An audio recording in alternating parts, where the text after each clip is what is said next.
पाकिस्तान एक बार फिर माशी बहाली और इन्वेस्टमेंट के एक नए दौर में दाखिल हो चुका है। वो मुल्क जिसे चंद बरस कबल शदीद माशी दबाव, गैर यकीनी सूरत हाल और सरमायाकारों के अदम एतमाद का सामना था, आज फॉरेन इन्वेस्टर्स की तवज्जो का मरकज बनता जा रहा है। ये तब्दीली किसी इत्तेफाक का नतीजा नहीं बल्कि मौसर माशी इस्लाहात, दुरुस्त समत में पॉलिसी फैसलों और बिलखुसूस स्पेशल इन्वेस्टमेंट फैसिलिटेशन काउंसिल यानी SIFC के मरबूत काविशों का समर है। हालिया दिनों मुशीर वजीर खजाना खुर्रम शहजाद की जानिब से पेश किए गए माशी आदादुश्शुमार इस हकीकत की वाज़ेह कासी करते हैं कि पाकिस्तान की मईशत इस्तेहकाम की राह पर गामजन हो चुकी है और फॉरेन इन्वेस्टर का एतमाद बहाल हो रहा है। Overseas investors chamber of commerce and industry के हालिया सर्वे के अकॉर्डिंग फॉरेन इन्वेस्टमेंट पर एतमाद की शरह 61% से बढ़कर 73% तक पहुंच चुकी है, जो इस बात का सबूत है कि आलमी कारोबारी हल्के पाकिस्तान के मुस्तकबिल के हवाले से पुरुम्मीद हैं। इस एतमाद की एक बड़ी मिसाल नेस्ले की जानिब से पाकिस्तान में $60 मिलियन की इजाफी सरमायाकारी का ऐलान है। नेस्ले ने पाकिस्तान को इलाकाई एक्सपोर्ट हब बनाने का फैसला किया और पाकिस्तान से 26 ममालिक को बरामदात के जरिए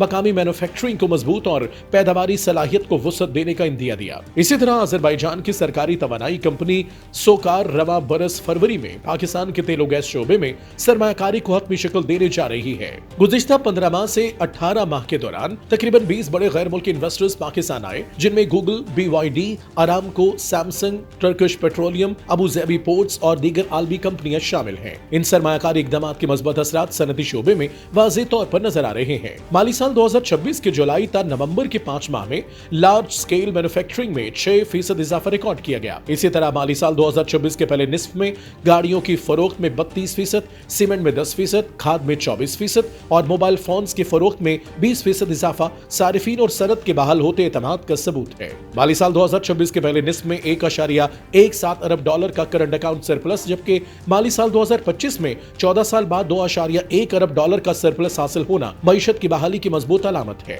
इसी अरसे में महंगाई 23.4% से कम होकर 4.5% पर आ गई।